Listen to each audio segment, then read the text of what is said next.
This is the time of year between all our summer activities wrapping up and our lives getting back to, well, let's just say somewhat normal, when we're on the lookout for dinner ideas that are fast, flavorful, and that take advantage of the season's best food buys.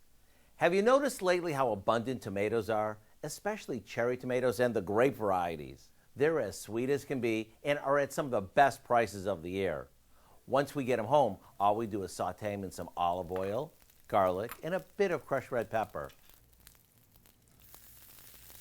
After they start to blister, we add some lemon juice and white wine and let that simmer. In the meantime, we saute some U.S. farm-raised catfish that we've seasoned. To me, this is one of the best catches in the market. And with August being National Catfish Month, I can't think of a better time to discover it.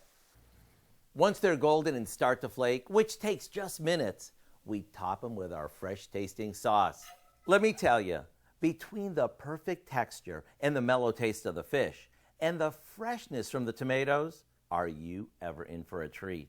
And to think, we threw this all together in less than 15 minutes. To get the recipe for our tomato skillet fish fillets, all you have to do is visit our website. I'm Howard in the Mr. Food Test Kitchen, where today we found a fresh, fast, and fabulous way for you to say, ooh, it's so good.